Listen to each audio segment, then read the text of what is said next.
علم نور ہے، علم نور ہے، علم نور ہے، علم نور ہے۔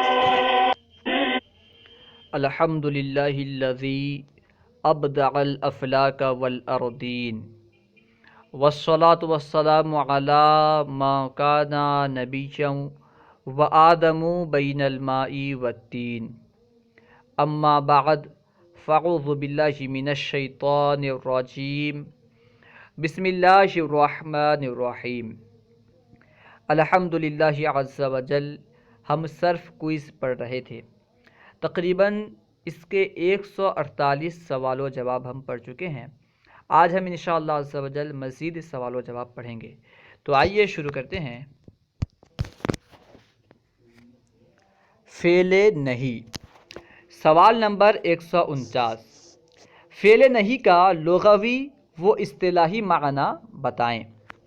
جواب: نہیں کا لغوی معنی ہے روکنا، اور اصطلاح صرف میں وہ فعل جو مخاطب سے کسی کام کے ترک کی طلب میں دلالت کرے، یعنی وہ فعل جو مخاطب سے کسی کام کے ترک کی طلب پر دلالت کرے، یعنی مخاطب کو کسی کام سے روکنے کا حکم دیا جائے، اسے فعل نہیں کہتے ہیں۔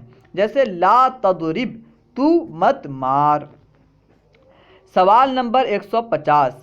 فعل نہیں بنانے کا طریقہ نوٹ کریں۔ جواب: اسے فعل مضارع سے بناتے ہیں، اس طرح کہ شروع میں لائے نہیں لگائیں اور آخر کو ساکن کر دیں۔ شروع میں لائے نہیں لگانے کے بعد آخر کو ساکن کر دیں گے تو اس طرح فعل نہیں بن جائے گا۔ جیسے یضرب فعل مضارع ہے، اس کے شروع میں لا لگائیں گے اور آخر کو ساکن کریں گے تو فعل نہیں بن جائے گا۔ جیسے یضرب سے لا یضرب۔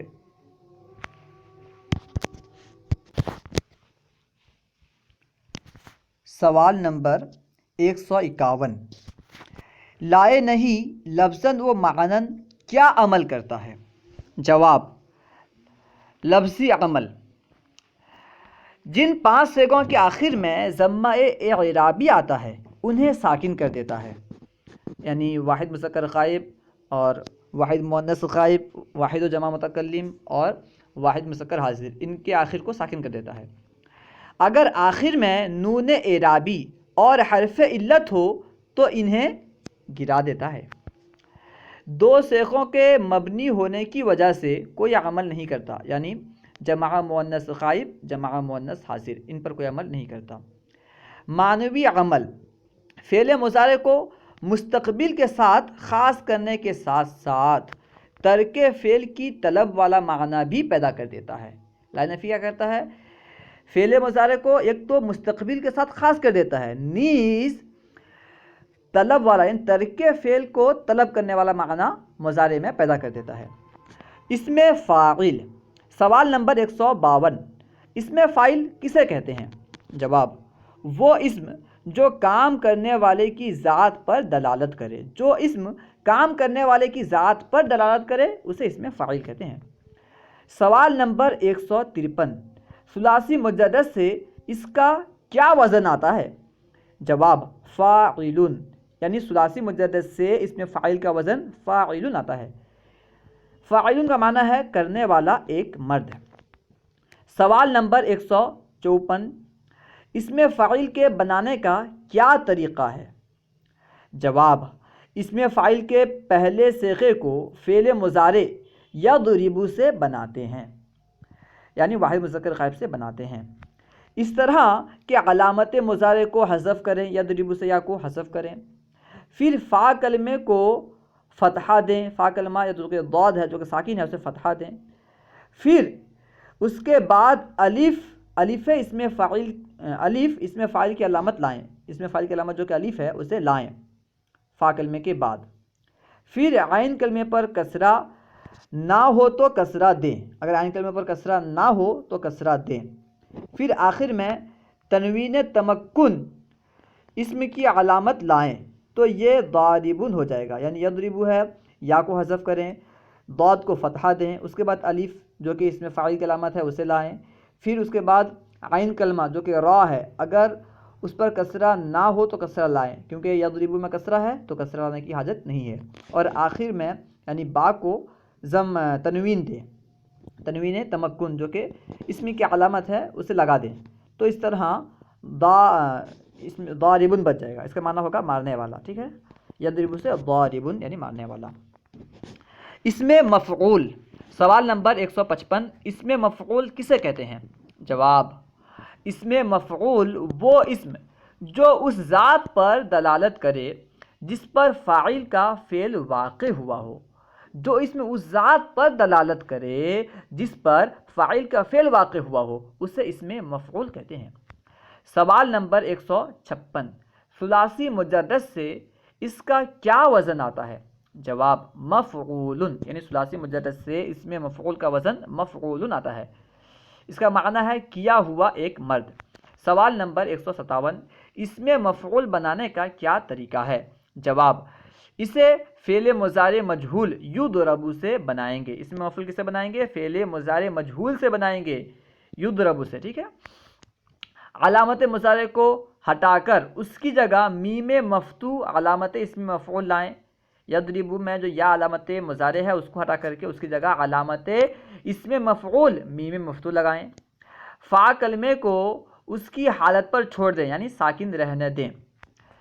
آخری حرف سے پہلے واو اسم مفعول کی علامت لائیں اور اس کے ما قبل فتحہ کو واو سے مطابقت کی وجہ سے ضمہ سے بدل دیں، یعنی آخر کا ما قبل جو کہ فتحہ ہے واو کی مطابقت کے لیے اسے ضمہ سے بدل دیں، آخر میں واو لگائیں اس کے بعد اسے ضمہ سے بدل دیں، ٹھیک ہے۔ وہ بیان کرتے ہیں کہ آخری حرف سے پہلے والے حرف کو، آخری حرف سے جو پہلے والا حرف ہے پہلے واو لائیں، آخری حرف سے پہلے واو لائیں گے اور اسم مفعول کی علامت لائیں، آخری حرف سے پہلے واو اسم مفعول کی علامت لائیں اور اس کے ما قبل فتحہ کو، یعنی آخری حرف سے پہلے جو فتحہ ہے اسے واو کی مطابقت کی وجہ سے ضمہ سے بدل دیں۔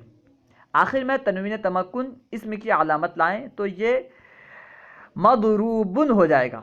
یضرب تھا، یضرب میں یا کو گرا دیں گے، گرانے کے بعد میم مفتوح لگائیں گے، فا کلمے کو چھوڑ دیں گے اپنی حالت پر، اس کے بعد آخر سے ما قبل واو لائیں گے، یعنی آخر میں با ہے اس سے پہلے واو لائیں گے اور اس سے پہلے جو کہ را ہے، واو سے پہلے را ہے، اسے واو کی مطابقت کی وجہ سے ضمہ دیں گے تو مضروبن ہو جائے گا، ٹھیک ہے۔ ضمہ دینے کے بعد آخر میں تنوین لگا دیں گے اسم کی علامت تو مضروبن ہو جائے گا۔ اسم ظرف، سوال نمبر 158، اسم ظرف کا لغوی و اصطلاحی معنی کیا ہے؟ جواب، اسم ظرف کا لغوی معنی ہے برتن، اور اصطلاح صرف میں وہ اسم جو کسی فعل کے واقع ہونے کی جگہ یا زمانے پر دلالت کرے۔ سوال نمبر 159، ثلاثی مجرد سے اس کا کیا وزن آتا ہے؟ جواب، مفعل اور مفعل، یعنی ثلاثی مجرد سے اسم ظرف کا وزن مفعل اور مفعل آتا ہے۔ سوال نمبر 160، اسم ظرف کے بنانے کا کیا طریقہ ہے؟ جواب، اس کو بھی فعل مضارع یضرب سے بناتے ہیں، اسم ظرف کو بھی فعل مضارع یضرب یعنی معروف سے بناتے ہیں۔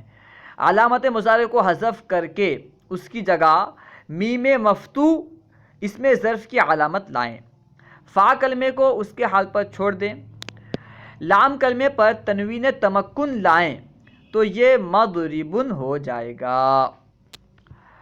سوال نمبر 161، اسم ظرف کے عین کلمے کی حرکت کے قواعد بتائیں، یعنی عین کلمے پر کون سی حرکت آئے گی اس کے بارے میں قواعد بتائیں۔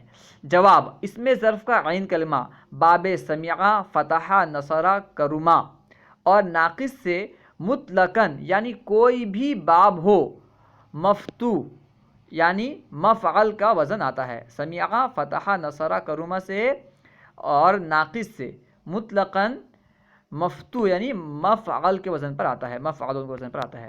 اور باب ضربہ اور حسیبہ اور مثال سے مطلقاً مفعل کا وزن آتا ہے۔ اگر مثال ہو یعنی فا کلمے میں اگر کوئی حرف علت ہو یا باب ضربہ سے ہو یا حسیبہ سے ہو تو اس وقت اس میں ظرف مفعول کے وزن پر آتا ہے۔ اسم اعلیٰ، سوال نمبر 162، اسم اعلیٰ کسے کہتے ہیں؟ جواب، وہ اسم جو اس چیز پر دلالت کرے جس کے ذریعے فاعل کا فعل واقع ہوا ہو، جس کے ذریعے فاعل کا فعل واقع ہوا ہو اسے اسم اعلیٰ کہتے ہیں۔ سوال نمبر 163، اسم اعلیٰ کی کتنی قسمیں ہیں؟ جواب، اس کی 3 قسمیں ہیں۔ نمبر 1 اسم اعلیٰ صغریٰ، نمبر 2 اعلیٰ وسطیٰ، نمبر 3 اعلیٰ کبریٰ۔ یعنی اسم اعلیٰ کی 3 قسمیں ہیں، اسم اعلیٰ صغریٰ، اسم اعلیٰ وسطیٰ، اسم اعلیٰ کبریٰ۔ سوال نمبر 164، اعلیٰ صغریٰ کس وزن پر آتا ہے اور اس کے بنانے کا کیا طریقہ ہے؟ جواب، یہ ثلاثی مجرد سے مفعول کے وزن پر آتا ہے۔ اسم اعلیٰ صغریٰ ثلاثی مجرد سے مفعول کے وزن پر آتا ہے اور اس کو فعل مضارع یفعل سے بناتے ہیں۔ علامت مضارع حرف یا کو حذف کر کے اس کی جگہ اسم اعلیٰ کی علامت میم مکسور لائیں۔ اسم اعلیٰ کی علامت کیا ہے؟ میم مکسور سے لائیں۔ عین کلمے کو فتحہ دیں اور آخر میں تنوین تمکن اسم کی علامت لے آئیں تو یہ مفعول ہو جائے گا۔ یفعل تھا، علامت مضارع یا کو حذف کر کے میم مکسور لگائیں گے اور عین کلمے کو فتحہ دیں گے، آخر میں تنوین لگا دیں گے تو مفعول ہو جائے گا۔ سوال نمبر 165، اسم اعلیٰ وسطیٰ کس وزن پر آتا ہے اور اس کے بنانے کا کیا طریقہ ہے؟ جواب، یہ ثلاثی مجرد سے مفعلۃ کے وزن پر آتا ہے اور اس کو مفعول سے بناتے ہیں اس طرح کہ آخر میں تائے متحرکہ لائیں اور ماقبل کو فتحہ دیں تو یہ مفعلۃ ہو جائے گا، اسم اعلیٰ وسطیٰ ہو جائے گا۔ سوال نمبر 166، اسم اعلیٰ کبریٰ کس وزن پر آتا ہے اور اس کے بنانے کا کیا طریقہ ہے؟ جواب، یہ ثلاثی مجرد سے مفعول کے وزن پر آتا ہے۔ اسم اعلیٰ کبریٰ ثلاثی مجرد سے مفعول کے وزن پر آتا ہے اور اس کو بھی مفعول سے یعنی اسم اعلیٰ صغریٰ سے بناتے ہیں اس طرح کہ عین کلمے کے بعد الف کا اضافہ کیا تو مفعال ہو گیا، یعنی عین کلمہ مفعول تھا، مفعول میں جو عین کلمہ ہے اس کے بعد الف لگا دیں گے تو مفعال ہو جائے گا، تو یہ اسم اعلیٰ کبریٰ ہو جائے گا۔ اسم اعلیٰ صغریٰ میں عین کلمے کے بعد الف کا اضافہ کریں گے تو اسم اعلیٰ کبریٰ ہو جائے گا۔ اللہ و رسولہ اعلم۔ اگر کوئی بات آپ کو سمجھ میں نہ آئی ہو یا درسیات کے متعلق کوئی سوال کرنا چاہتے ہوں تو کمنٹ باکس میں سوال کریں، انشاءاللہ عز و جل ممکنہ صورت میں جواب دیا جائے گا۔ اگر آپ کو ہماری ویڈیو اچھی لگے تو لائک اور شیئر کرنا نہ بھولیں۔ اگر آپ نے ابھی تک ہمارے یوٹیوب چینل فیضان درس نظامی کو سبسکرائب نہیں کیا تو ضرور سبسکرائب کریں، انشاءاللہ عز و جل اسی طرح کی علمی اور اچھی ویڈیوز آتی رہیں گی۔ السلام علیکم ورحمۃ اللہ وبرکاتہ۔